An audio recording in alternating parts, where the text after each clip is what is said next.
I'd like to welcome everyone to Charlotte Amateur Radio Society's Wednesday workshop for May 22nd, 2024. Tonight we're going to be listening to two presenters talking about integrating GridTracker with WSJTX for FT4 and FT8. So please welcome Leonard N4LJT and David NC4CC. Good morning. Good morning, everybody. No, good evening, everyone. So, yeah, I see Rich and Vivian. Who else do we have here? Where's my mouse? Says we've got 12 people out there. Really? Okay. Yeah. Well, don't know everybody, but anyway, I'll start with, you can see what I'm sharing on my screen, on one of my screens here. It's a small little presentation, PowerPoint presentation. No frills, just basic text on how to set up GridTracker and some of the things about GridTracker.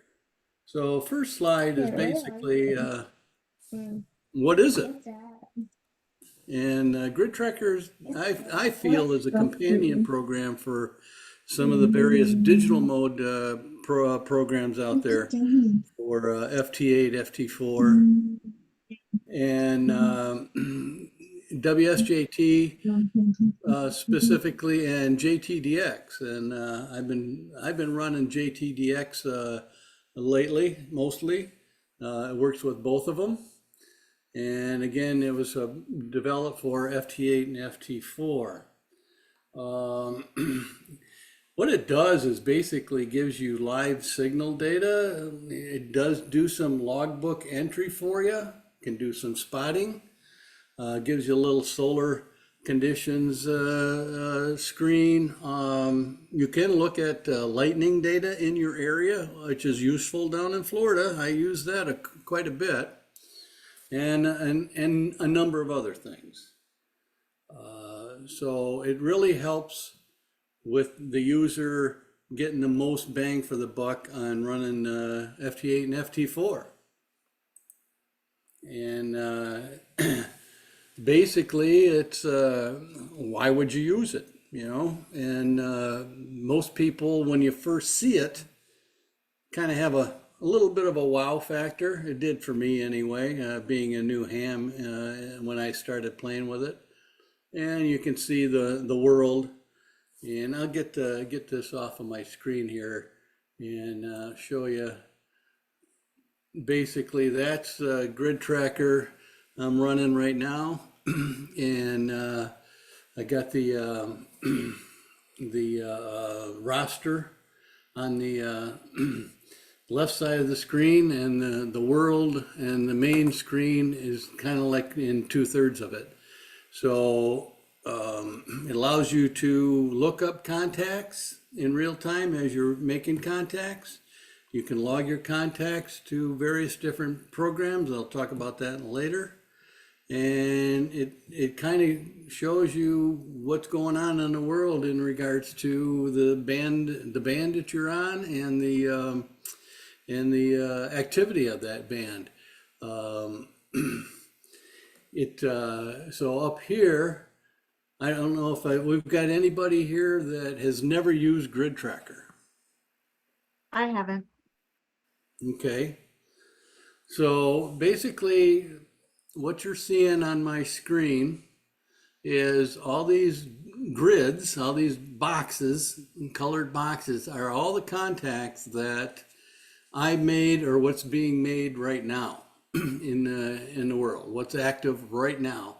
And if I hover my mouse over these red boxes, it'll show you the contacts that I made, when I made it, and what band. So, I mean, and if you look in the US, and I can zoom this, and zoom right into the States here, and you'll see, I'll try not to move them out. These are all the contacts in that grid of the Indiana and Ohio area. This is Indiana, Kentucky, and Ohio, and the list goes on of all the people that I've made contacts with over the years. Okay, it tracks all that, so that's kind of neat. And here I'm showing the weather. Sorry about the pop-ups, but you can see the cloudy action here. The weather in the U.S. Down there looks a little bit in Texas there, Marty, and but that's kind of a live view of what's going on right now in what my antenna's picking up. Okay, the roster window over here on the left. Basically, I've got it set up where I see all the decodes, not only CQs but all the others. So you can see what's going on. You can see some of this in WSJT also, but what's nice about the roster window is you can click on a station calling CQ, and if your parameters are set up properly, when you click on that, it fills the information in on WSJT for your rig to make contact with it. And I can't show all of that because I can only share one screen at a time. But let me double check and make sure I am covering everything I wanted to say in this slide. And yeah, so basically you can set the roster window up with various different columns of information. And if you click on them, you can set the, what's the word I'm looking for? It sorts them. Pardon me? So it'll sort them either numerically Sorting, or alphabetically. yeah, sorry, yeah, thanks, Dave. Yeah, you can sort on each column. So if I click on DB here for the signal strength, now it gives me all of the weakest stations first, all the way down to the strongest. I usually keep it in the strongest up at the top. And for me, I'm picking up this station in Louisiana. Well, I probably could talk to that person. The signal's so strong. It gives you the age. You can sort on age. You can sort on POTA. You can turn on and off different columns. If you go to, let me see, I got to slide this down a little. If you go to more controls here, you can select different things that you want to see on this display. And basically, this is how I like to see who's calling who, what grid they're at, what country and what state, and signal strength and the age. The age is kind of handy to see if a station is not going away. And you can change that setting for age on how soon it will disappear off the roster. And there's a setting and we'll talk about that later. But anyway, I go to fewer controls. I'm going to ramble and cover as much as I can, and then we'll get to questions at the end, if that's okay with everybody. So that's the overview of the displays for GridTracker. Now, in order to download it, you go to gridtracker.org, and that's all one word, gridtracker.org, and you click on the downloads tab. The dialog box will appear, and you select GridTracker downloads, and then select the file that would fit your operating system. Okay, it has a few selections. I'm not going to go to that screen and go through that motion. I'm just going to give you the information on how to do it. We can deep dive into it later if we need to. You download it to your download directory typically, and that's the default.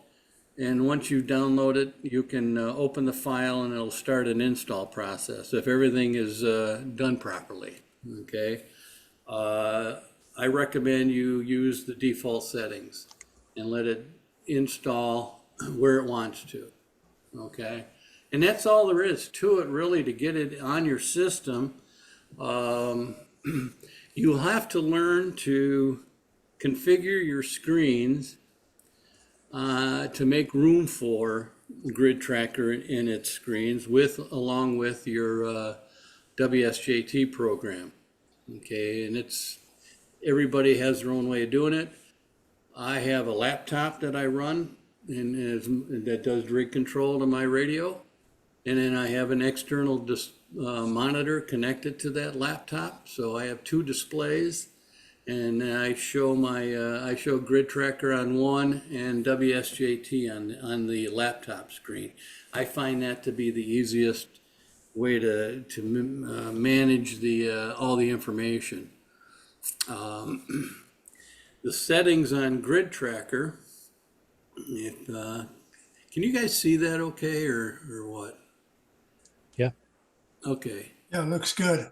Okay. I wasn't sure if the text is too small or whatever, but a couple of the important things to get the two programs to work together is the reporting tab on the settings screen for WSJT. Basically, you make sure these settings here, they're kind of the default. And let me see where, it's even hard for me to see. Sorry about that. We're not seeing that page there, Leonard. You're not- We're still seeing the, I'm sorry. There we go. I got to put it on the shared screen. there we go. It helps, doesn't it? Yeah. Absolutely. Yeah. Okay. Sorry about that. All right. So in the settings for WSJT, I've got enable automatic logging. That has nothing to do with GridTracker, but that's one of the settings that I have. You got to make sure that this box is checked for UDP requests. And let me see what else here. If I may interject, that UDP request acceptance is very Yeah. important. That enables the GridTracker program to pass information over to the WSJTX program. So you won't be able to key the rig or transfer the data over to transmit if you don't set that box. That is correct. Yep. Yeah, that is very important to have that box checked. I like to enable spotting, but that has nothing to do with GridTracker in a sense, but you do have to have that in order for the two programs to communicate with one another. The other selections on this are just my preferences, not necessarily specific to GridTracker, but this one here is the most important right here. Let's see here. What tab is that on, Leonard? What tab? Reporting tab. Can you see that up at the top? Okay.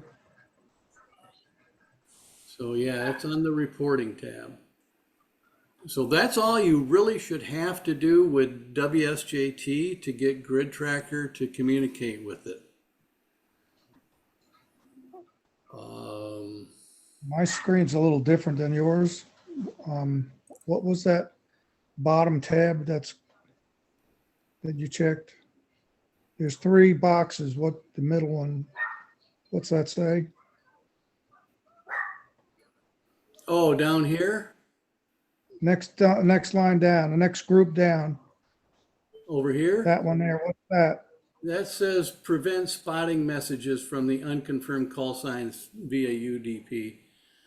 That's not necessarily needed to be checked. And Dave, maybe you can answer what that's for. I can't remember off the top of my head what the heck that one is for. I don't remember either. It's one of those things you just check and go on. Yeah, okay, so let's just say we check both of those and you'll be good to go. I'm looking at a different screen on this. So now the other thing you have to do is make sure that GridTracker is set up to communicate with WSJT on the other end. There's not much you really have to do here because most of this is default settings. This is on the general tab of GridTracker. And this is the slide I'm showing you, but I'm going to get my PowerPoint display out of the way for a minute. And if I go to settings, and there's the general, that's the same picture, only in real time. So this port is defaulted to 2237. This is what is also shows in the WSJT program for port, and those two have to match. And you don't have to put that number in because it defaults to that number and you should be good to go. And the only thing I have selected here is this waterfall. And I don't really remember if that's necessary, but that was a default selection. So if it doesn't work, the reason why I mention this, if things don't work and the communication isn't happening, the main thing you got to do is make sure these port numbers match up with the two programs. Does that make sense, everybody? Yes. Okay.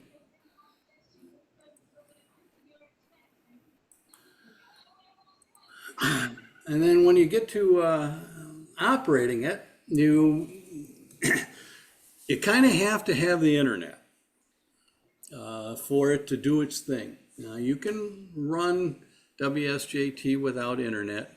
It's a little bit of a challenge, and you can run GridTracker also without the internet, but you're going to be very limited on what it will do for you. Like I say, it's not required, but it's highly recommended. So if you're out in the field, and I found this the way I operated out doing POTA or whatever, as long as you got cell service, hotspot your phone and then connect your computer to your phone and everybody should be happy. I found that to be the best way to go with GridTracker and WSJT. WSJT needs to get the time synced anyway, so. So anyway, we were able to determine that, and I fixed it this afternoon. So all is good there, right? I didn't hear that. The permanent fix, so that's good. Okay, second item. Who's having talking a there? Do we have problem any with idea? the W4GIG RMS. It's QRP Dave. All right, I don't know what that was. Anybody have any clue what the heck that was going on there? No? Yeah, somebody's unmuted, and we just need to ask everybody to mute their system so Okay. that we don't All cause right. any interference with you. All right. So when you are connected to the internet, you have all these functions, station lookup, weather info, log sending, and et cetera. And we'll talk more about that. So the lookup tab,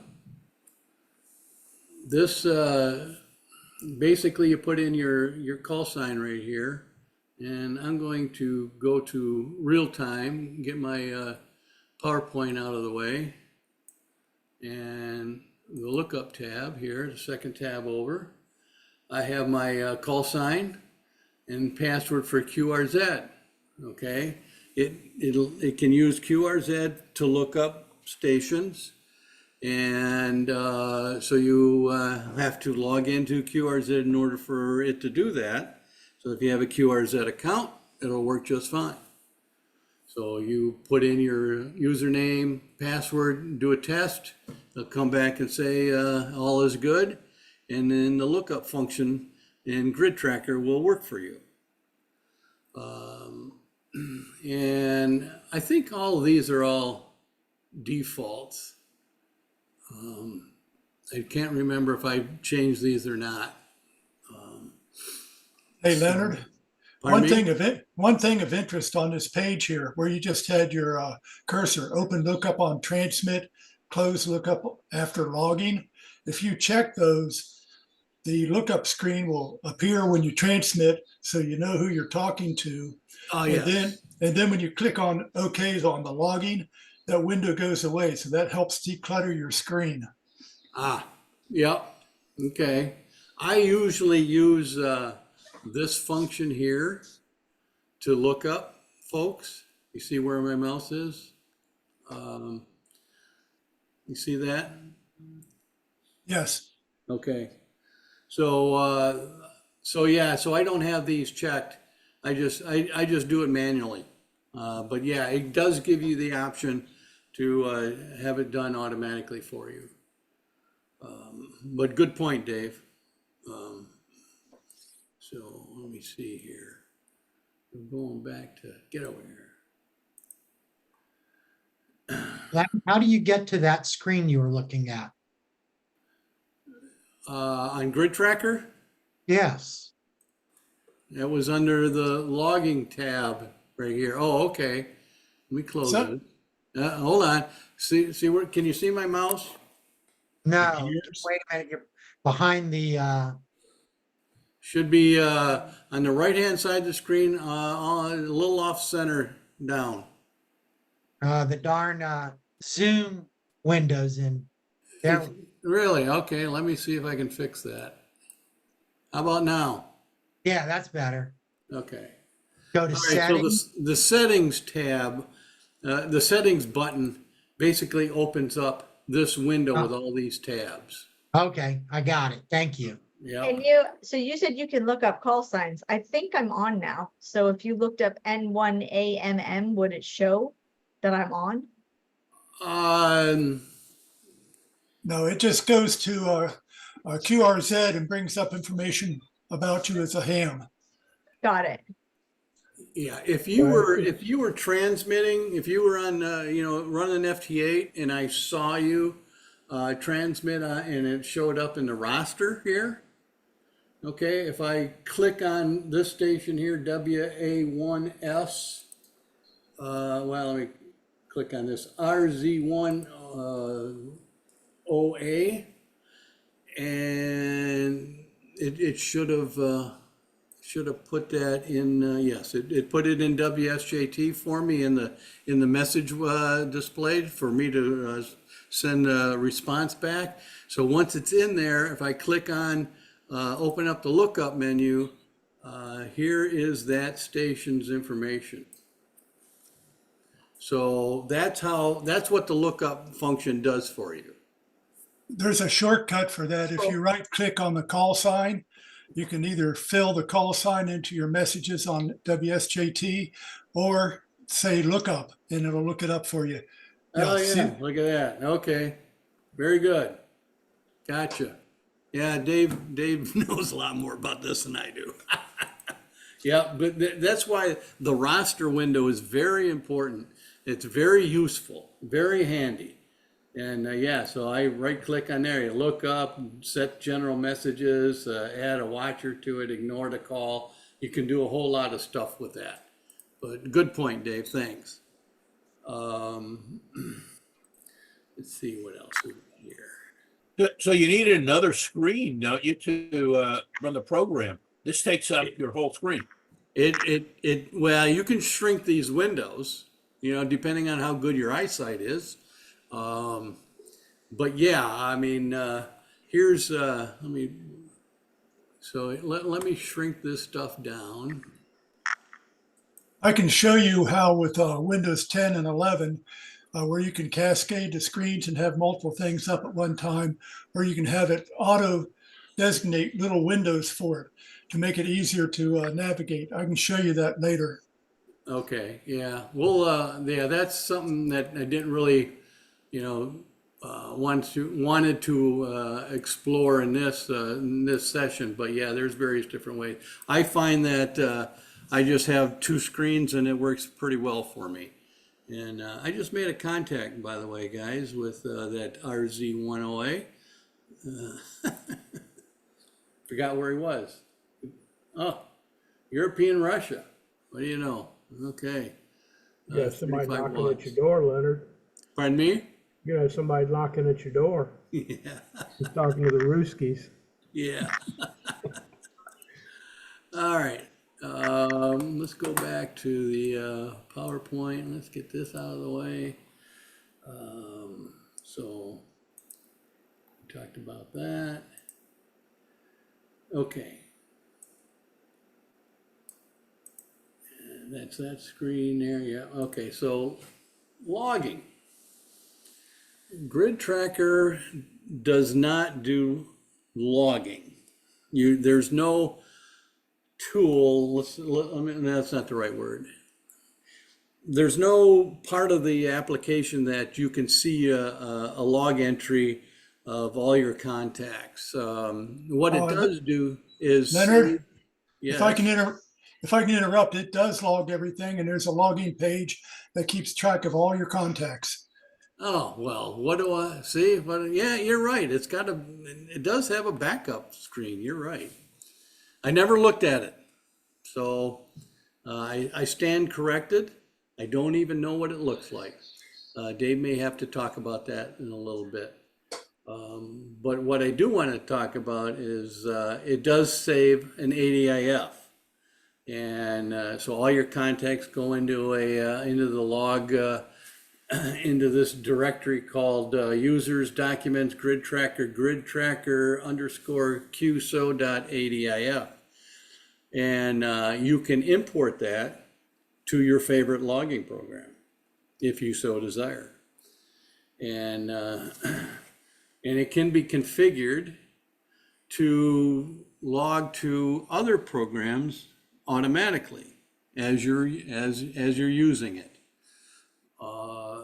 And what I found that if I don't have internet connection, it'll save all this data in the ADIF file, and then I can import into my favorite logging program. Typically mine is QRZ. And from QRZ, I put it in the logbook of the world. Can't do that now because logbook of the world has kind of got hacked and down. Who knows when they're going to come back? You know, there's a ton of data, ton of user information in the ARRL. I hope our data is safe, but that is a concern. So on the logging screen, this is the logging screen, the logging tab of GridTracker. I am going to show that real time, get this out of the way. I think you guys can see this better if I do it this way. So that shows up pretty good for everybody, correct? I have my settings for PSK Reporter, GridTracker, QRZ, HRD log, which I really don't use, but it's there, and logbook of the world. I don't know if I've ever got that working. I really don't know for sure. I think I did at one time, but I don't know if it's still functional. And then I have a HRD logbook that I created too. You can use N1MM, Log for Old Men, N3FJP loggers, DXKeeper, not familiar with that one, or HAMQ. But it can do all of these log programs for you automatically when you make a contact.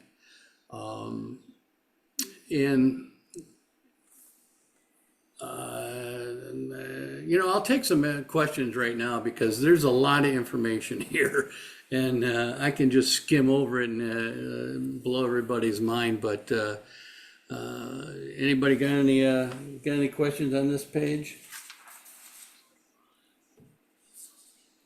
I can just make one comment here.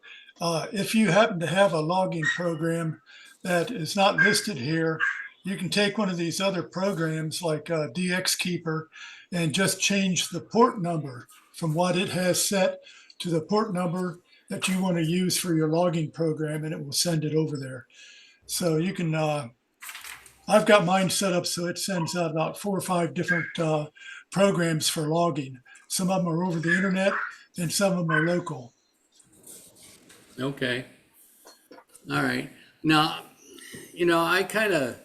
I'm a QRZ kind of guy, and not everybody is, but I like it. It's my go-to logger. And in order to do what I'd like it to do, I pay their yearly subscription. And you can use QRZ without paying, but I don't think you can do lookups and do the logging without the bare minimum yearly subscription cost. It's not that much money. I think it's somewhere around $50 to $60 a year. I can't remember what the last update was, but that gets you QRZ, and it'll automatically log to this once you get it set up. Because once you set up QRZ and have a log, you'll get an API key, and you have to tell GridTracker what that key is in order for it to communicate with QRZ. Does that make sense to everybody? So you're able to push QSOs into your QRZ one at a time in real time then? In real time. That's cool. Yeah. So if I close this settings window up, I'll show you. Here is the last contact that I made as we were given this presentation to this European Russia station. And after it makes the final handshake of 73s, it tells me what it does. It logged it to hrdlog.net, logged it to QRZ, it logged it to HRD logbook, and the GridTracker backup. If you don't see this, and you've got the settings set up to do at least one of them, then 9 times out of 10, you have an issue with the internet. It can't reach out to the internet to get to QRZ or wherever. That's typically a new user will find that if they forget to get their internet going on their computer, whatever they're doing, and you'll get an error message in this area that can't log it. And the first thing to check is if your internet's up and running. So yes, these are the things that'll do, and it tells you what it's doing. So every time you make a contact, automatically, I've got it set up to automatically log for me in WSJT. And once it clicks on that, away it goes, and it sends it all out. And it's very nice. So at the end of the day, when I'm done playing, I can go into my QRZ log and see all the contacts that I made. And at that point, this is the way I do it, I typically download those to the Logbook of the World or upload them. It could have went directly, but I don't know. I just find that it gives me a little handshaking there to play with. I want to welcome everybody to that. So For UGR. somebody, who's Mr. iPhone? I got him. But back to that, even if your logging connection is not working, you still have that ADIF backup. That is correct. So you're not going to Yes. lose the QSO. Not at all. Nope. No, it's very functional in that regard. So One there thing- is, what's One that? interesting little exercise here. You see in the map screen off to the right, there's a QSO, and it has the number of QSOs that you have there. If you click on that box where it says 9348, Yeah. click on that. Well, look at that. Okay, it didn't show up here, but on your screen, it probably showed your log. Hold on a minute. It will. How's that? There we go. Yeah. Hey, the other thing I was going to point out WSJT and JTDX are also generating an ADIF file. So you really have two backups. Yes, you sure do. Yep. There's no reason why you would really need WSJT or JTDX, really, if you got GridTracker functioning, alongside of you, those programs. I can't remember the last time I went to those programs' log directory to get information. The only time I had is when GridTracker wasn't communicating, and that was the only ADIF file I had. Hey, and just a quick, and I'm not trying to interrupt, but is there any advantage to letting it automatically log versus, going through the prompt? I mean, I go through the prompt and I use JTDX. Yeah, and I use JTDX too most of the time, but and I let it prompt me.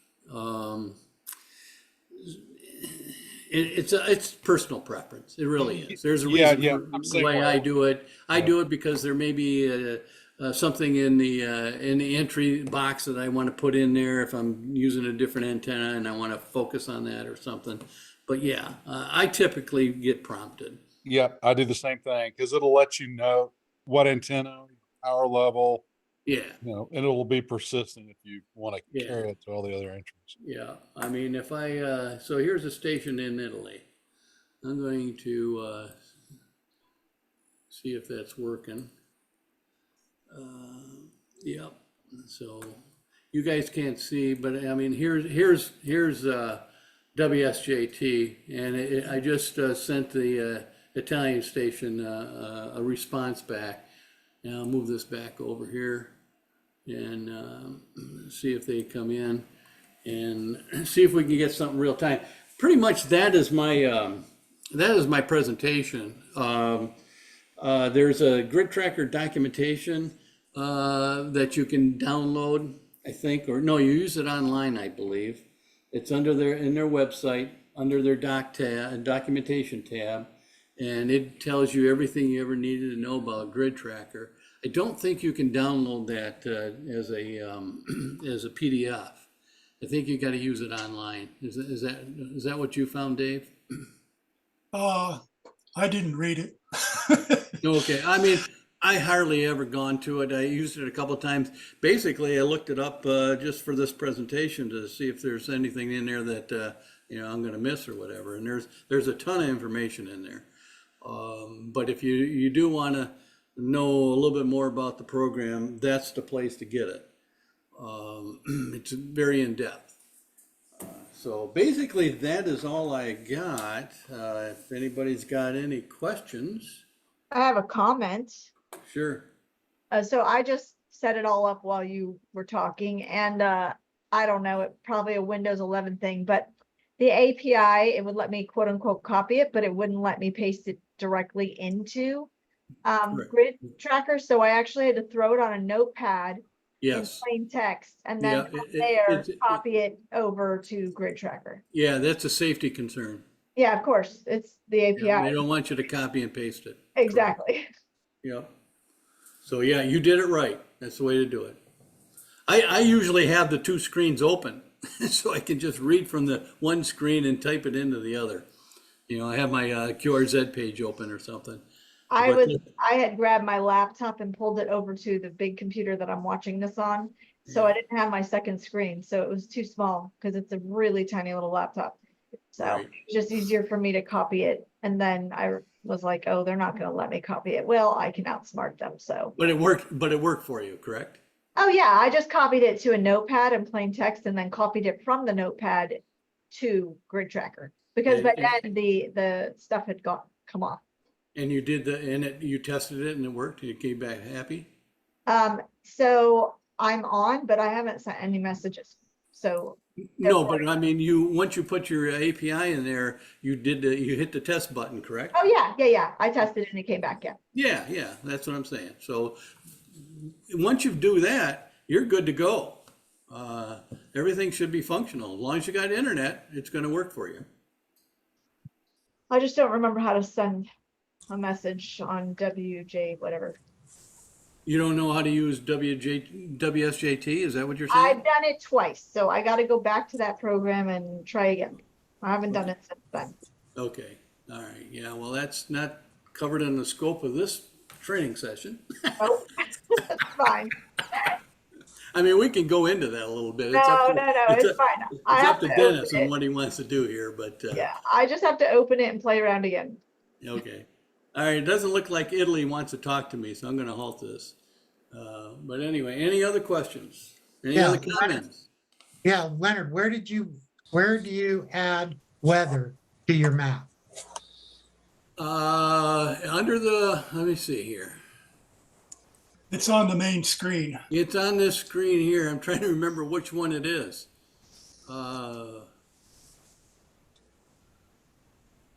It's the one with the little globe, I think. The globe, the globe. Down. That's the gray It's a line. green, it's a green circle with like a, Oh, yeah, the radar. Radar. Yeah. Yeah, They- see, that turns it on and off. Oh, okay. Yeah. Thank you. Yeah, Right. you just basically got to play with all these buttons and see what they do. I noticed, let me get this a little bit. Where is it? Oh, these two window boxes here. If you're in a slow internet, you can click on this and download information from QRZ into GridTracker. It does it automatically when you start the program up, but you can start it, you can request to download again. So if I click on that, you'll see it change, and it's downloading from QRZ. And what it'll do, if I didn't have internet connection, I wouldn't have all of my grids lit up from history. So once it downloads all of it from QRZ, this grayed out QRZ here will go away here. There, it's starting to download. You can see it move. That's what I wanted to show you. It takes a little bit. Now it's happy. It's downloaded everything from QRZ. Did you guys catch that? Yes. Okay. Okay. So I there's don't a have- lot of functionality on this screen. I mean, it is amazing what you get with GridTracker. It's a very, like I say, it's got a little bit of a wow factor. You can see all the communication, all the decodes going across the world there, going across the ocean. And what is really cool is when you make contacts, those rare ones, you know, I got some out here in Greenland, Iceland. You know, this is Reunion Island. Those were pretty cool to get. Both of them on 17 meters from the same station. But anyway, yeah, this is information that as you're using WSJT or JTDX, it's right there in your face all the time while you're on the radio, playing radio. So it's kind of cool. Hey, Leonard, this Yeah. is Port Charlotte Rick. May I make a comment, something that has really helped me out? Sure. And the very top part of your call roster there where it says logbook, I'm currently looking for certain awards. So you see where it says logbook there? If you click Yeah. on that, Yeah. you can change that. So I did like an award tracker, and then it lets you pick the different awards that you are seeking, and it will filter your view. Gotcha. So people you've already worked, for example, maybe a country you've already confirmed, it will filter it. So it will really declutter that screen a lot. Yeah, and I should, I didn't talk enough about this. There's some points that you just mentioned that I didn't mention. You're right, there's all kinds of things you can do on this. But if you look at the roster, you'll see some of these that are lined out. These are contacts that I already made. Yep. Okay. I didn't point that out, I should have. The ones that are in the yellow background are new. Let me get this out of the way. So even some of in the POTA, I've been chasing POTA lately, trying to get as much POTA as I can. And you got to take this with a grain of salt. This is kind of interesting. If you hit a POTA site more than once, it'll change the background, okay, as if you already made contact with it. But that's okay because it could be another station, a different station in the same park, and it's a valid POTA contact. So, but yeah, that's what it'll do for you. Here's under grid, these that are highlighted with a background is a grid that I never made contact with in Alabama. I take it with a grain of salt, but you can do it that way too. So there's a lot of information on the roster page here that as you use it and click on different things, like you say, you can find out a lot of information using GridTracker. Hey, Leonard, Go ahead. if you move your cursor to the heading line where it says call sign, calling, grid, etc. If you right click on, no, over here on the left, on the roster. Oh, okay, in the call sign column? Yeah. Yeah, go up to the call sign, Okay. right click on it. And there you can select what you want to display. Okay, that's one way of doing it. Yep. Okay. So all you have to do is drill down through there and click on what you want to display, and it'll add it to your screen. Yeah, let's say I want to put the band there, so it throws the band column in there. Right. What does OAMS stand for? Online Active Message System. Okay, that makes sense. And there's a column that you can display, the OAMS column. If you display that, it'll show you which stations have messaging turned on, and you can actually send them messages over the internet. I've actually sent messages to somebody in Turkey and asked him what he was seeing versus what I was seeing, and made some contacts that we couldn't see if we didn't know they were there. Ah, okay. Yeah, that's very similar to what JT Alert will do, because I've seen hams when I was in Florida. I'd see texting hams that I knew, and sit there and run a chat with them while I'm working. It's kind of fun. Well, that makes it almost as good as DMR going over the internet with that stuff. I'm going to tell Gus on you if you don't knock that off. Yeah, I haven't played with the messages, so that'd be kind of cool to do. I haven't done that yet. I've got a few things. Go ahead, Dennis. But have any of you guys run SO2R and run diversity with WSJTX? Actually be running two frequencies, two bands. Nope. Can't say I have. You could certainly do it with an SDR, couldn't you? Yep, I would think you could. You probably have to have two instances of everything open, but be an interesting experiment for somebody who's exhausted all the common things with WSJT. Leonard, let me ask you a question. How many counties have you worked? How many counties? Yeah. Oh, I looked that up once. I don't remember. Because that looks like, God, it looks like you're knocking them out. Yeah, there's a few areas in the States that they don't get on the radio. Yeah, I mean, it's amazing that, Nebraska's kind of dead. Yeah, it's crazy. Nope.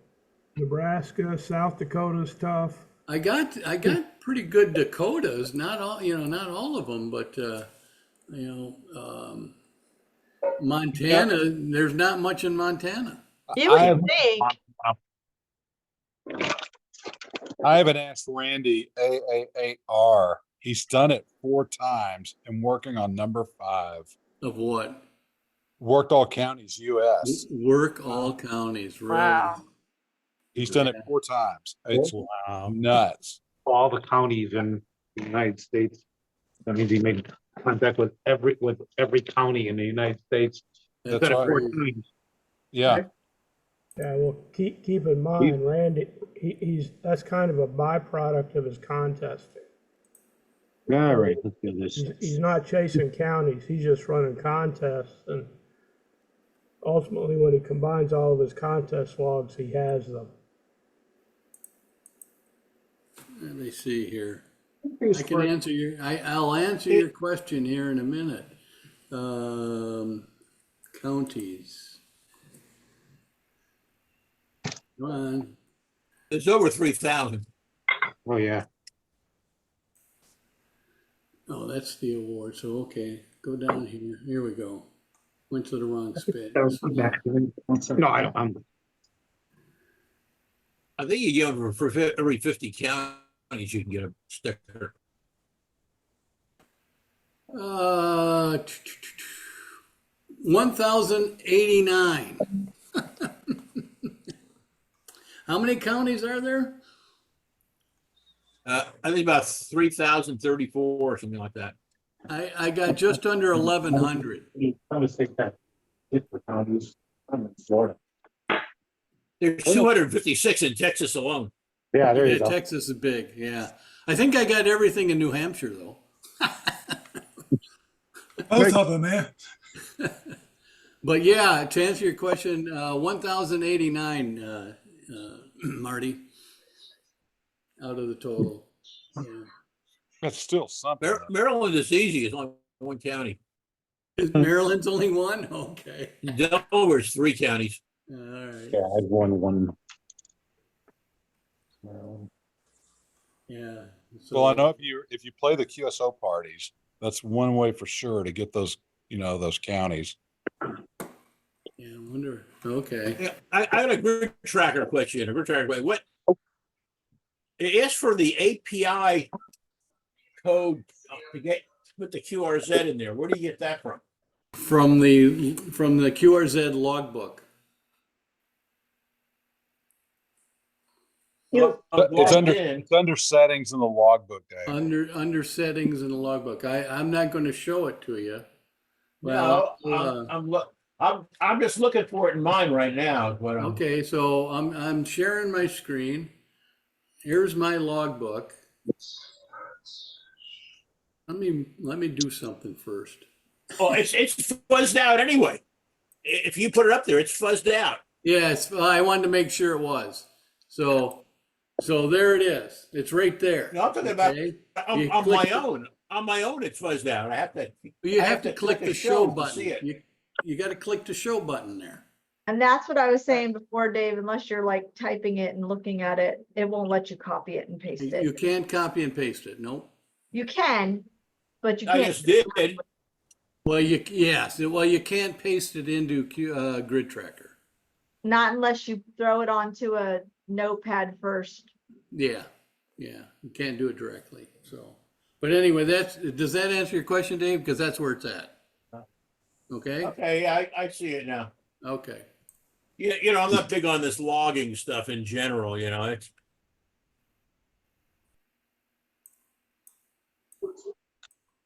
So yeah, I mean, but again, I use this. This is my log. This is these are the ones that I'd like to send to. I talked to Vlad here. I just got Vlad here. While we're giving this presentation. But if you go to settings and you scroll down, you'll see that when you want to export, Logbook of the World is still down. It's not available. So, and this is off topic a little bit, but I know there's a lot of folks that chase POTA. And I found something, you guys probably seen this before, but I put it in my biography section. I've got my POTA stuff all here. It's kind of cool. And hey, the guys that are looking for something to talk about or something to do, a topic would be, do you QRZ? Not do you QSL, but do you QRZ? And Leonard's, the little doodad that Leonard's showing, what do they call those things? Not gizmos. What are those things called, Leonard? Oh, I forgot. Widget. Widget. That's it. widget. Yeah, it's a widget, and I got it from this WD4 Dan. he creates the code, and you just cut and paste his code and put a few changes in it for your call signs and such, and you can put it right on your screen on your QRZ page. It's kind of cool. So anyway, so that's any other things we want to talk about? While we still have the mic. If Great anyone job. is, if anyone is interested in how this can look on Windows 11, I can share my setup and show you how to set up different windows and how they can enhance your ham experience, if you will. Okay, I am running 11, Dave, but I'm just doing it the old-fashioned way. So Yeah, there's ways to get a lot more on your screen. yeah, we'll go ahead and I'll stop sharing, and you can go ahead and share. Let me get a. Hopefully, I can remember how to do this. There's so much on the screen. I'm dizzy now.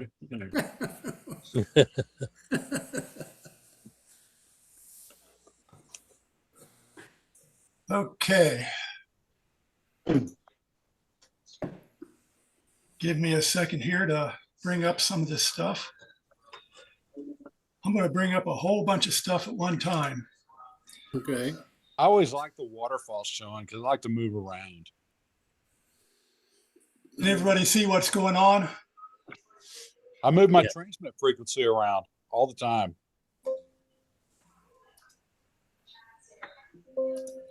Yeah, you kind of got to be looking at the program and the waterfall to play radio. Yeah.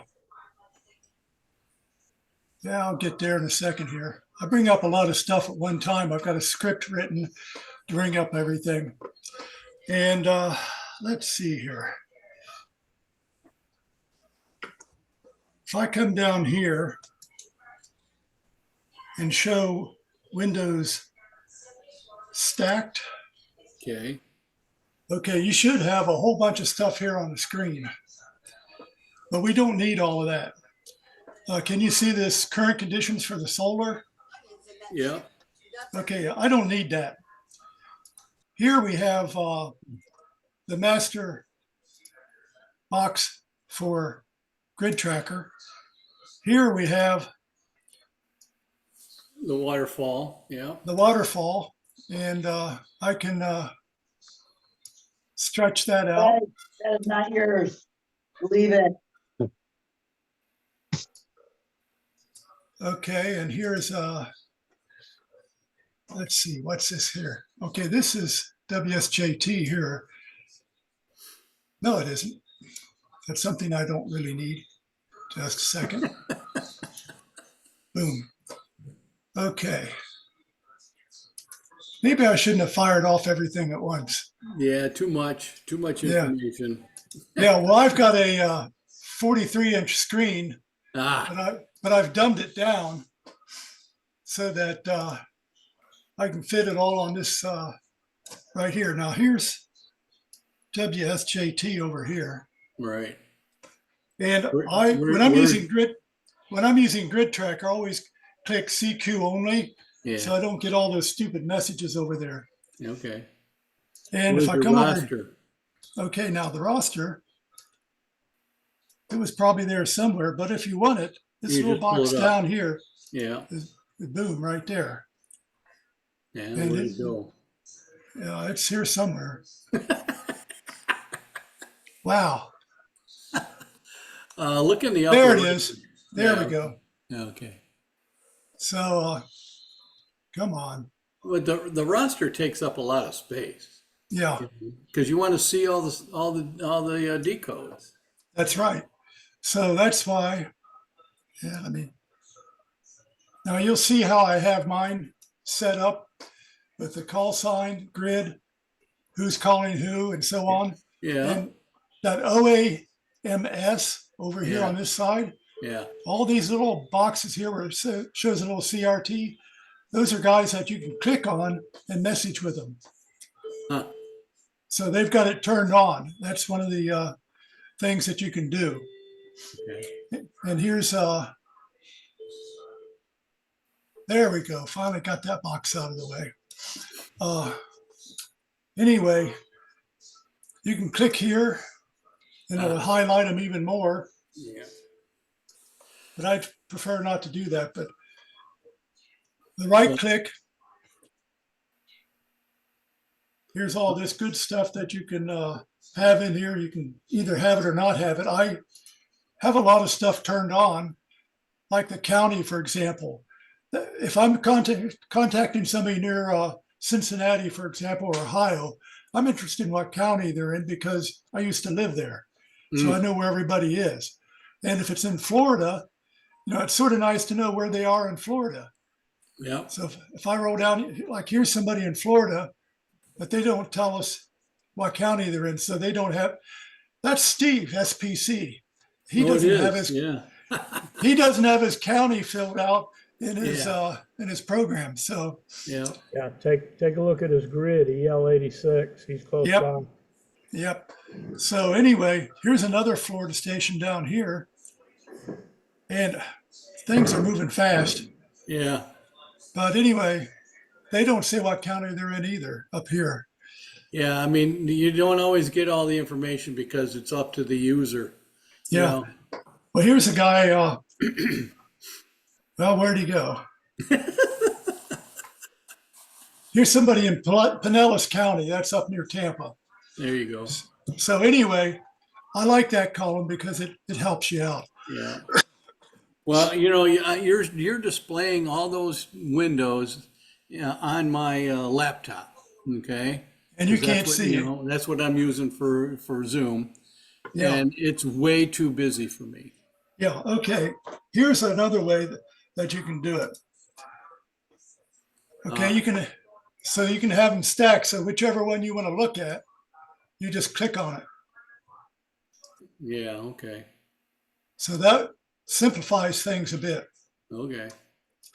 And I use HRD for my rig just for the heck of it because I like the different interfaces. I can run FT8 and JS8 at the same time. Whichever window I click on is the one that's active and has control of the rig. And that's the same for the FTDX. You can run FT8 and FTDX at the same time, and GridTracker will keep track of those guys for you. Yep. Well, my 2 cents is for most folks, if you're running a laptop on rig control for digital modes, then I would highly recommend a small external monitor to give you 2 monitors. It's not that much, not very expensive to do, and it gives you a whole lot more. It doubles your real estate for Windows. And one thing to remember about even a notebook, even if it's an older one, if you're running Windows 10 or 11, that external output will support a 4K monitor or TV. You can pick up a 4K TV for $300, and you would be surprised how much real estate you'll get. And if you're interested in awards, over here, if you can see where I am, it says award. I got it set for none. Well, if I set it for DXCC, all the places I've worked show up in green. The ones that I haven't worked show up in sort of a pink or whatever color or gray. Oh yeah, okay, yeah. And you can hover over them and see who you've worked there, what mode. And that's really interesting if you're interested in DX. You can click on that. And if you're after worked all states, boom, click that and then start zooming in. And oh my God, I've worked all states. So how about that? So anyway, that is something that's sort of nice to worked all continents. Zoom out again. And I've worked all the continents except Antarctica.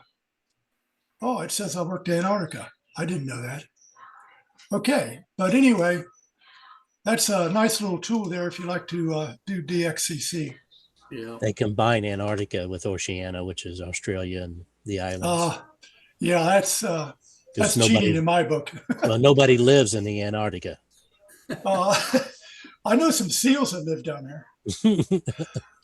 But anyway, you'll notice I've got the grid overlay, and I Hey, think how you can come, turn. hey, Dave, Yeah. Dave, on that map view filters on your screen, you're showing band mode, prop, data, and then you have award. I do not have that on mine.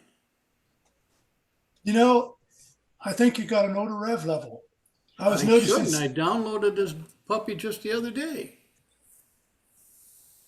Well, let's see. What rev? You got 512. Yeah, let's see. Yeah, I do have an older rev level. That's Yeah. crazy. They must Yeah, have just. Yeah. Okay. Yeah, the newest level is, let's see, about. They're not going to tell me. Yeah, it's you got to go to their website. Yeah, but anyway, this is their latest version. Go I to the click update. on- Hey, guys. Update. Sometimes I've noticed, you know how under the roster you can click a green CQ and it'll trigger either WSJT or JTDX. Right. Yeah, sometimes mine gets broken, and like it's broken now, and I don't know how to fix it, but I'm not that worried about it. But you might want to touch on that if you know. Okay, I can tell you where that is. Let me see. Let's see where that was. Yeah, I'm on. No, version- that's under the settings tab of the of the data, the digital program, whatever one you're using. So let me see here. Are the dots on the map what you're hearing or what's coming being spotted from someplace? Those are places I've worked. Okay, that's neither then. Okay. Now, if you see the flag, that's somebody that I've heard but have not worked.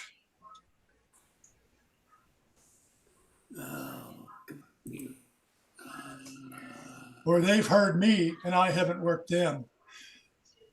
One of those That's two all over conditions. time. That's not real time of what's going on in the air now. Right, this is what's in your log.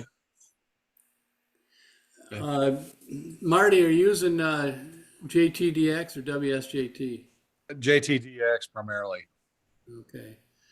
I'd have to open that up, but I found that on the UDP server, if there's a button in JTDX, I don't know if it matches what's in WSJT, but there's a button called Accept UDP Request. That's where it is. Yep. You have to have that checked. All right. I bet you're right. I think you are correct. That's exactly right. Yep. Some I don't know, for some reason it becomes unchecked. But Yeah, mine was unchecked when I turned it on today for some reason on WSJT. okay, right there. Yep. Okay. Thank you. Yep. And let's see. We can, let me just for the heck of it. I'm going to minimize a bunch of stuff here, clean up the screen a bit, and go over here. And here's JTDX. I'm going to bring that up at the same time. And you'll notice it looks different.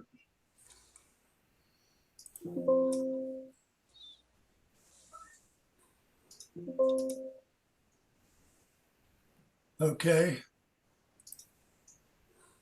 And this page does look different.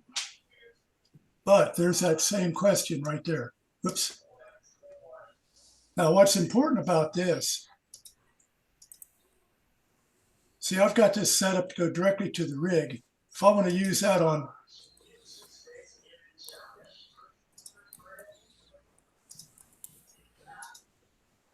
okay, so now this should be active too. So if I come down here and bring up GridTracker, this screen right here, now it has JTDX there as well as WSJTX. So whichever one I click on is what's going to show. And So that's see, nothing's there. So that's interesting. You can actually see the results of both decode engines at the same time. That's correct. The advantage with JTDX, it will automatically stack people that have called you or responded to a CQ. Oh, cool. And then it'll work them. And you can tell it, work the most distant, I forgot what the other criteria, you can specify it. But Yeah. that's what's pretty slick about it. Mhm. Yeah. So you can see here that this is a list of both of them. Now, it doesn't matter over here which one, either JTDX or WSJTX, whichever one is on the list. If I click on him, it's going to activate that particular program and work that guy on that program. So you can actually be switching back and forth between WSJT and JTDX with one screen. You don't even need to look at the others, really. And that's how you get SO2R, Dennis. Right. Yeah, yeah. And then the next question is, what FT8 and FT4 contests are there where that's the only mode where you could really take advantage of this? The NCC Sprint does it, but and then WSJTX, not JTDX, WSJTX has an NCC Sprint mode. So that's how you would do it, unless their rules say you can't do that. You know what I mean? Right. Yep. So that for an FT8 only contest, you could really rock it with GridTracker on top. Yeah, those NCC things, Thursday nights, and it's FT4. It's a lot of fun for 30 minutes. Mm-hmm. Mm-hmm. Now, one thing you'll notice here is that the difference between the programs, JTDX, select your band here instead of with a pull down. So you can just click on it and the rig will change. See, I'm on 20 meters right now. If I want 17 meters, I just click there and the rig changes. It should change, but it didn't. Yeah, my layout's different from that, from yours and for JTDX. Mine doesn't look like that. Okay, here's another important thing about JTDX. You have multiple places you can go on each band. Look at 40 meters down there. 7056, 7071, 7074. You see that down here? You are not limited to 7074 on 40 meters, for example. That is not the default view of JTDX, Dave. That's a little different view. Well, this right here gives an asterisk beside the default. You can actually change that. I don't have that on mine. Yeah, he specified a different view, which is cool. I'm gonna have to go in there and mess with that. That is because, yeah. So that's why I see you guys down in the CW portion of the band where you shouldn't be. I hover over you and go key down on the tuner. Hey, I got the latest version of GridTracker downloaded now and running, and I got worked all continents and they're all green. Yeah, yeah. Yeah, I did get an Antarctica a while back, some de-expedition somewhere. So anyway, Yeah, that's a kind of a cool feature for that. Worked all states. What's USC?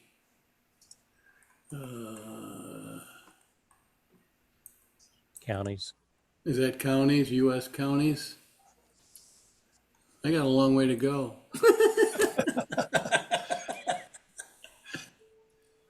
Anyway, now this is I can't see what you guys are seeing because I've got a really large screen here, but I've got the resolution turned down. But if you go down here to the taskbar and do a right click on it. You can cascade your windows so you can step through them, or you can show them stacked, which gives you a view like that, or show windows side by side. So you can sort of play around with it and get as much on the screen as you can. The more you get on your screen, the better off you are. And let me just add, Dave told me about using a TV screen as a monitor, and so I did, and had a 45 or 46 inch QLED TV, and boy, once you do that, that is the cat's meow. Yep. And the thing is, those monitors or those TVs are not that expensive now. You can get a 43 inch for around $300 or less, and that's cheaper than a regular monitor in a lot of cases. How much is the Sherpa to carry it out to POTA? Well, they don't draw that much power, so it's just they act as a giant sail. That's the only problem.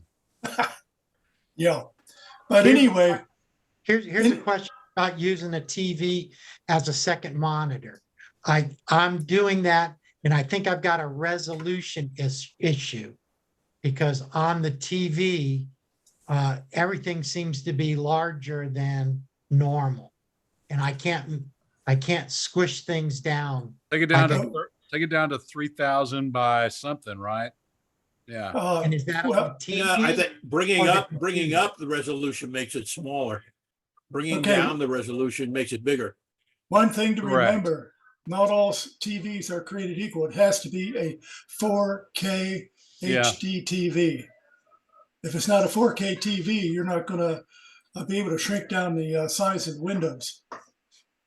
Those resolutions, they're in the TV setup or in the computer? No, it's on your Windows computer. desktop. Right click on your Windows desktop. Okay. Yeah, if you right click here, go to display settings. And let me bring this around. Yeah, let's see what yours are set at. Okay, see, mine's set at 1920 by 1200 right now. But if I go up here, I can go 4096 by 2160, which is where I usually run. But Zoom will not let me run that dense. If I try to fit a 4K screen through Zoom, it blows up. So that's why I'm running 1920. Okay. But anyway, you see, does that answer your question, Chuck? I think it does. I'll have to check that. Okay. Any more questions? You guys have done a fantastic job on this topic, by the way. Congratulations, guys. Well, a lot of it, you just have to sit there and play with it, because there's a lot you can do, and not everybody wants to do the same thing. So it's just, once you get it on there and you start playing with it, you'll find out all sorts of interesting stuff. Yeah, so since you have JTDX and WSJT running, which decoder do you like the best? I keep going back to the original program, the WSJTX, and it's just how do I want to say it? The colors on the filters for the display are better for WSJTX than on the DX. I haven't been able to get the colors the way I want them on JTDX, but if you're running Fox and Hound, JTDX is by far much better. One other thing that JTDX does that WSJT doesn't do, JTDX allows you to sync with the station you're trying to work. So for example, you may have the correct time, but JTDX allows you to sync with them, even if their time is off. Does that make sense? Oh, that would be handy at times. Yeah. So you see the sync button on JTDX, it will sync with them. So say you're in a place you don't have a clock or whatever, you don't have the GPS connection to pull time, it will allow you to sync based on the decodes it's seeing. Anyway, it's kind of a cool little feature. Yeah. And for your information, the program that I'm running for time is Net Time. and that runs in the background. There's no windows for calibration or anything like that. But one thing that's nice about it is it bypasses the delay in the routers and the internet. And when you ask what time is it, it gives you the exact time. To sort of prove that, I'll bring this up and check my time. I'm within 0.041 seconds. Now, if you're running like Dimension 4, you have to play with it a little bit to get less than 0.3 seconds. So this, to me, seems to be a superior program. Plus, it runs in the background, and you don't ever have to touch it. It doesn't reset who it's calibrating its time to or what have you. So I've had a lot of good success with net time.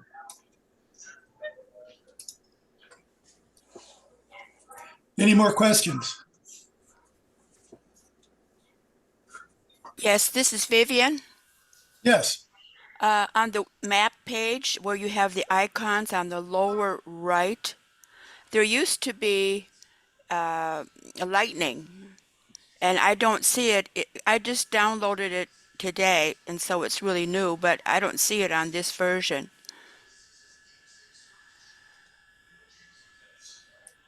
I think I saw a video where they said they removed that.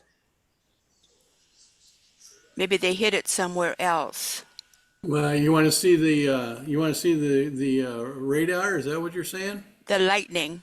Yeah, lightning radar. You use the radar icon on the GridTracker screen. Okay. It's that's brown green circle. Looks like a radar. Yep. Click on that, and it should toggle it on and off. Well, for some reason, my background is black for that screen right now for some Oh, reason. really? Yeah. I think Dark I got outside. mine working. I now have like in the DXCC, I have 9 and I had way more calls, something like 28 calls. Does that mean it's working?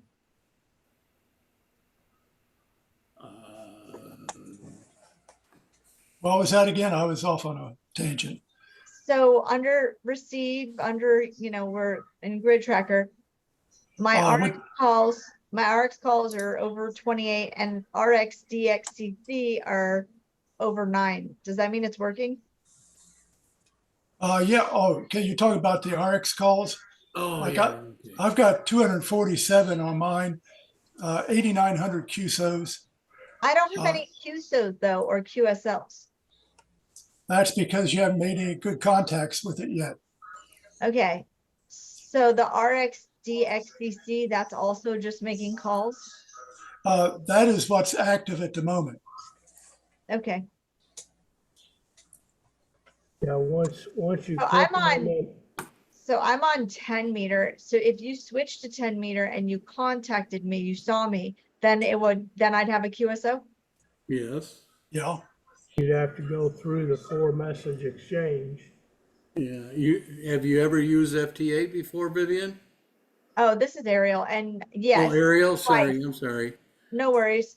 Twice. I did it on 10 meter and 6 meter. So right Okay. now I'm on 10 meter. All right. Okay. I just switched over to 10 meters. So N1AMM. Well, you have to do a transmission for me to pick you up. Did you send a CQ out? I did. I don't know if it's still going. I might have shut it off. Hold on. Yeah, enable transmit.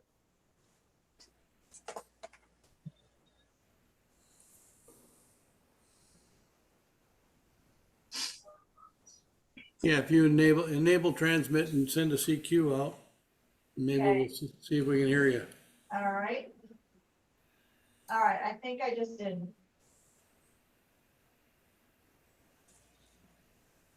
Yeah, we're pretty close, so you should show up here at the top of my list. Yeah, I may not see it in Michigan.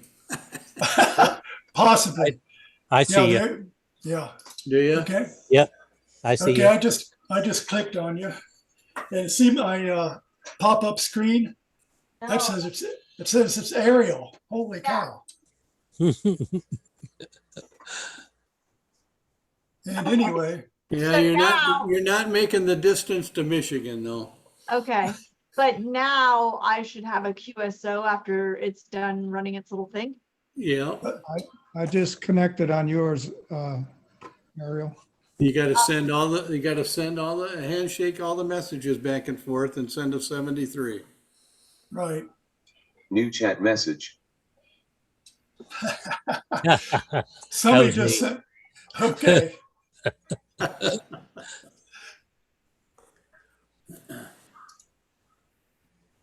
Yeah. Yeah, I'm gonna kill that. Well, you're not answering me, or, yeah, you're not answering me. Do you have you should see NC4CC coming back to you. You have to double click on me. Okay, hold on. I don't see it.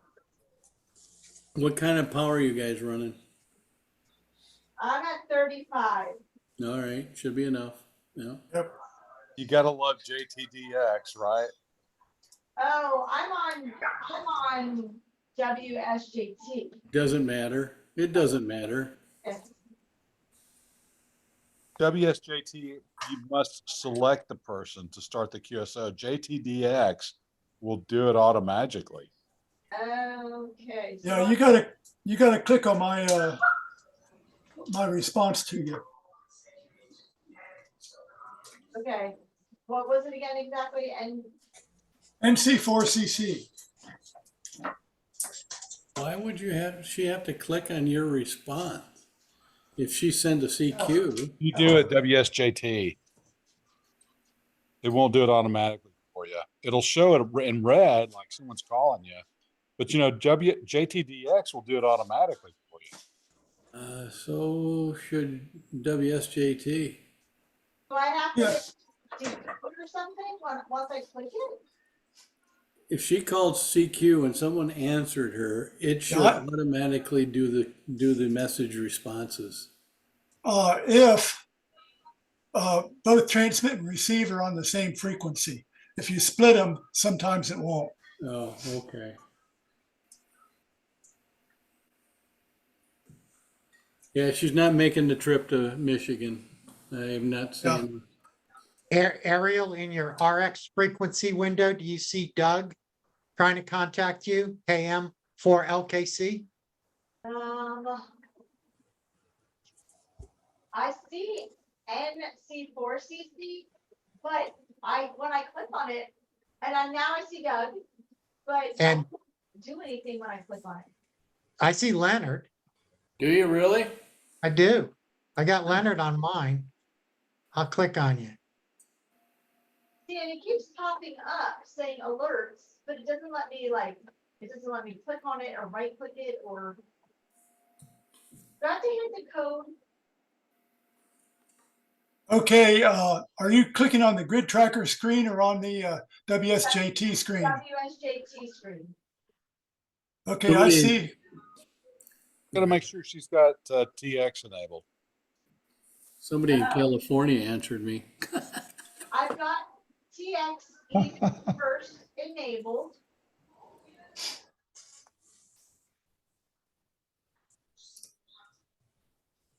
It's on FT8, right? It's on 10 meter. It says TX even first enabled.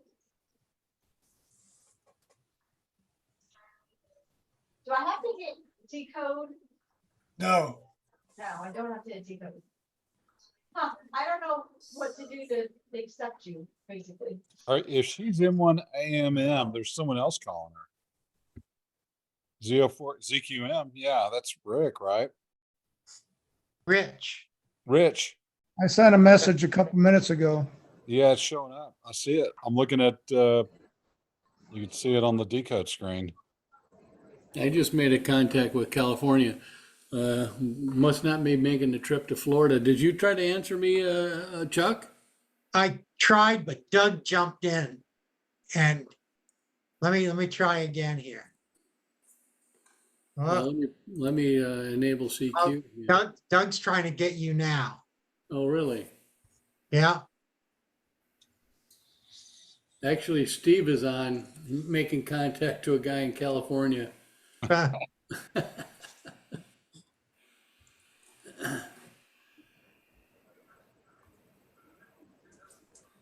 I am You have not, the ability to share your screen that you're running WSJT on, Ariel?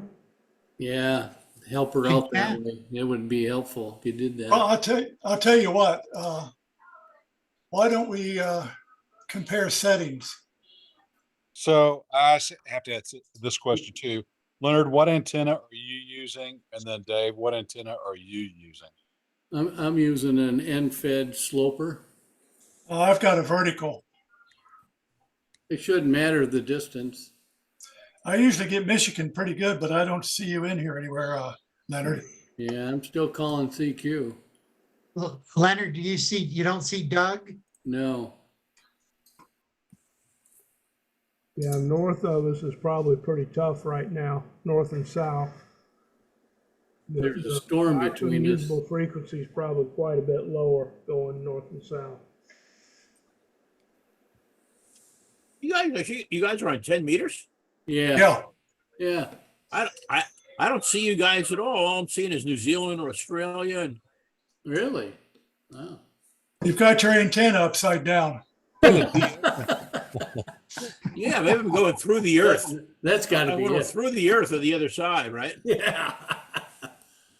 Actually, GridTracker saying there's activity on 6. Where? I don't know. I haven't tried it. All right, I gotta- No, I am not seeing Chuck or Doug on 10. Oh, Okay, I gotta go and pick up the other one. Yeah, VK2ASG calling CQ on at about 1253 hertz. Can you hear me? Yes. Yeah. On the Better Zoom. yet, can I hear you? Is the question. I cannot hear you. Okay, Hold I on. see Steve. I saw Steve. All right, can you hear me yet? Can you hear me yet? Yeah. Hello, hello, hello, Yeah, we can hear you. hello, hello. Steve's a +9 over I do here. not I know got why I Steve. can't hear you. Hold on a second. I've got Steve at a 24. Yeah, well, he's not, yeah, close to you. Yeah, I think he's across the street. Okay, can you hear me yet? Yes. Yes. Yeah. Can you hear us? TW9 Romeo Mike Whiskey. Yep, that's me. He's a -14, but I don't see Ariel yet. And you don't see me, Dave? I see you. Plus 16. Yeah, I'm just- I'm working on my speakers. I don't know. I had a Bluetooth connected before and I think it's still trying to play out of the Bluetooth. There's Steve. All right. I just tried to call you, Chuck. Does I'm anyone Yeah. calling you. I see you now, Chuck. Yeah. I think we're working, Steve. Yep, there, you answered me. Yep. Right. Wow, 8Q7 KB. Should be able to hear people right 8Q7 now. KB. Where the hell is he? The All my mall speakers died are- and he's -8, -7. That's a great signal. Marty, are you seeing any of us from Florida in Texas? You know, alas, I have no antenna up because I knew storms were coming. So didn't put Okay. anything up. Well, Chuck, we made the trip. We Yeah. made we're finished. Well, Yeah. you're not making it to Michigan though. No.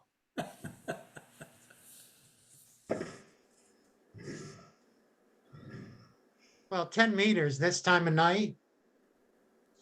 Yeah. Yeah, if I wanted Michigan this time of night, I'd probably be working 40. Right. Yeah. Yeah.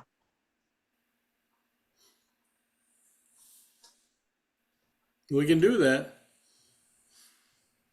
Well, Ariel can't. Oh, no. We were trying to get her up and going. Yeah. She needs to share her screen. Somebody can look at it and see what's wrong. Okay. Yeah, I think let we me, lost our audio.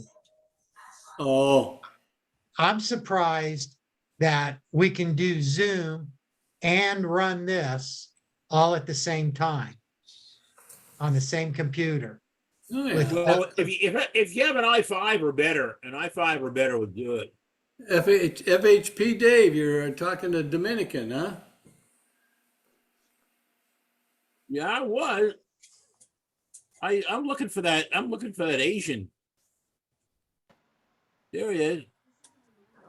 Yeah, he's calling me back now. 80 actually, isn't it? HI3.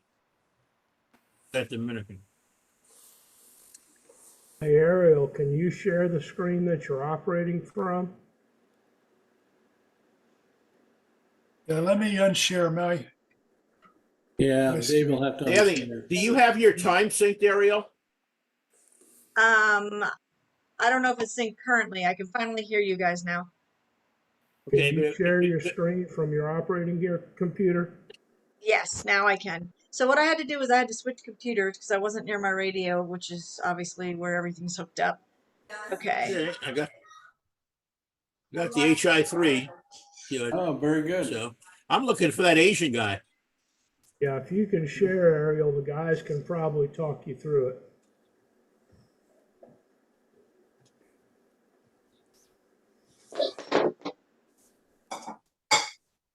Okay, this is what it looks like.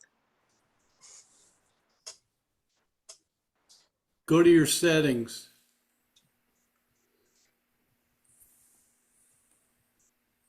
Where are they? Upper left, file, Yeah, right, file that's, settings. That's it. Okay. You're in the general tab. Okay. Audio, check your audio tab. Are those drivers working? Looks like it. She's decoding. Yeah. Radio test PTT.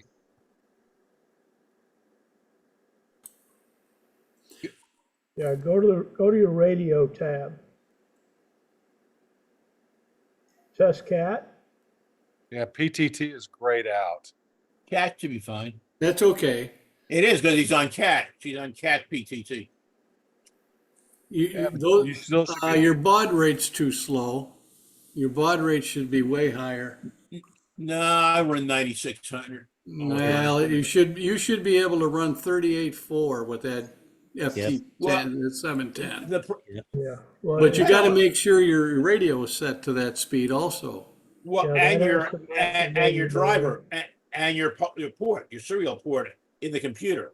They all have to Right. be the same. That's why I just leave mine at 9600 because I run through different radios. Some of my radios don't want to run faster than 9600. Well, that 710 will. I think you need to put your mode onto data packet and then the split to fake it. No. No? No. None and none. Ariel. None and none, Ariel. Hey, Ariel. For that 710. Ariel. Yeah. I have a 710 as well. My baud is 38.4. Data bits is 8. Stop bits is 2. Wait, 38.4? 30. Yep. 8 Okay. data bits. Go to 8 data bits. I'm looking for data bits. Hold Right on. below. Right, just right below below that. Got it. that. One up. Yeah. 8 and then 2 for your stop bits. That's Okay. only if that's the way the radio's set up. But now you have to see that the radio is set to that. Yes. Now, what you do next under split operation, click on rig. In the right. No, Right you there. should leave those to none and none. No. With that Well, 710. I'm just saying mine works. I know, but it's a lot simpler if you leave it to none. Okay. All right. Yeah. But yeah, if your push to talk is still not working. Maybe test cat. Yeah. Press the test cat, see what happens. Yeah. Okay. You're getting errors. So your baud rate's wrong. Your handshaking isn't the same. So there's a lot of settings That's what that have happens to when be you change made. those. You're better off being slow and all of them being the same. Well, you can say that, but you have to look at the radio and see what the radio is set at. What does that speed do for you? The only thing that does is when you change There we go. frequencies, it's So I put it back to what it was set on before. There I you put go. it, it was Now on. test your- PTT button is no longer Now grayed out. test your PTT. Right. They have to be the PTT same. should go They into have to be all the transmit. same. There Fast it or is. slow, Now, it is the doesn't radio matter. in transmit? Perfect. Is the radio in transmit? Well, I'm on data U on lower sideband. Do you have the red light on? Is the radio transmitting? Does It say was, yeah. When I hit enable, the screen goes crazy and it makes loud noises, so to speak. I don't know. Is But- that But Okay, it uncue says your it is now. transmitter. The Okay, screen click says that it's test. transmitting now. Yeah, uncue your transmitter. yeah, okay? Hold on. test PTT. Wait. Unclick Okay. test PTT. Unclick. Go back to your settings and unclick test PTT. Oh, wrong settings here. Got file settings all the way to the left. I got to get back to the right program. Yep. WSJT, there you go. Yep, file settings. Unclick your test PTT. I'm clicking it and it is not unclicking. Okay, click your test cat again. Okay. There you go. Now come to the right and click on your tune button. Okay. See where that is? Yeah. Click that and watch your radio. Okay, hold on.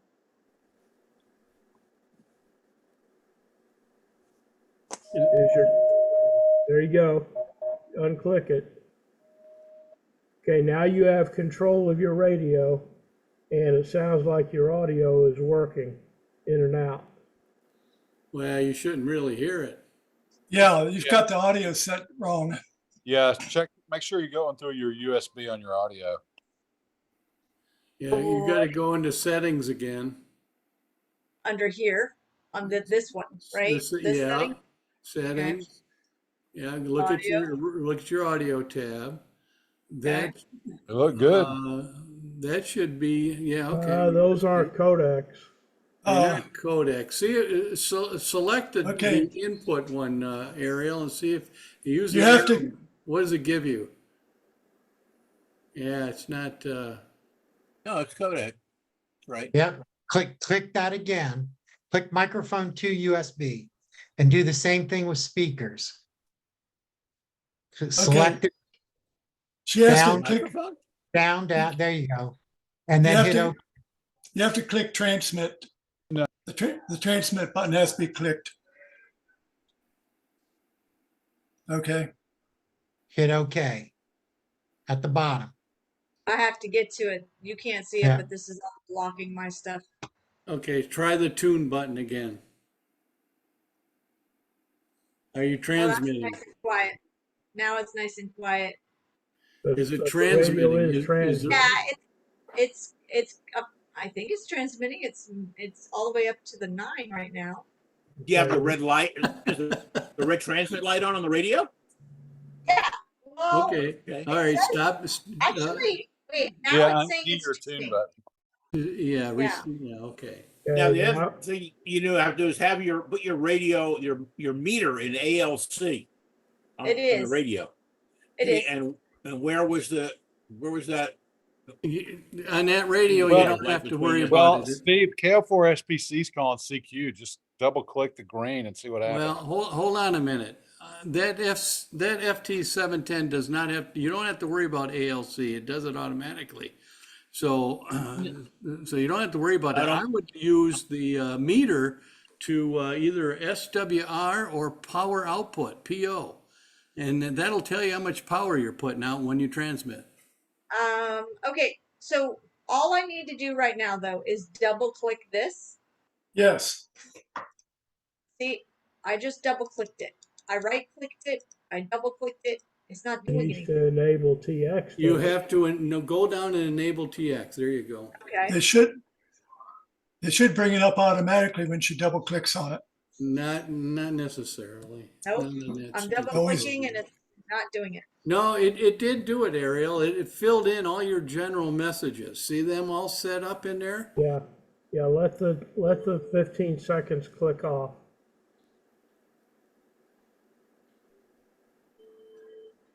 It thinks it's transmitting.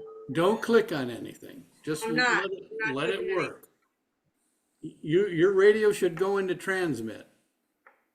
I think it did, although I thought it tried to tune again before it did it.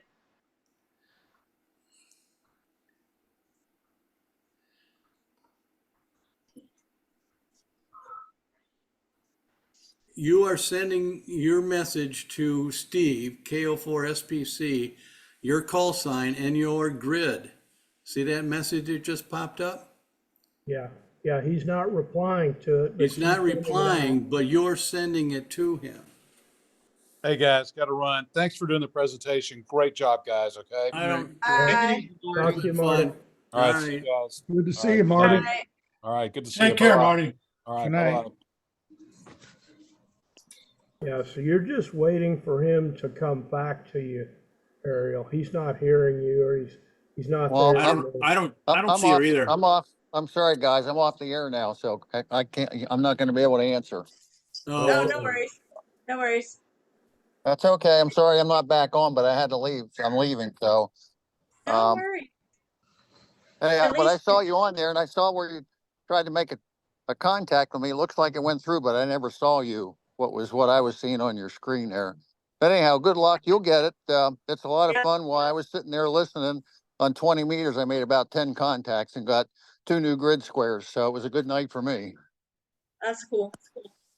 Okay, guys. Well, thanks. It was a great presentation, guys. Leonard, good to see you out there, and hope to see you again. yeah. So long, Thank so long, you. everybody. So All long. right. Take it easy. We'll see you. Bye. Thanks, Steve. Thank you, everybody.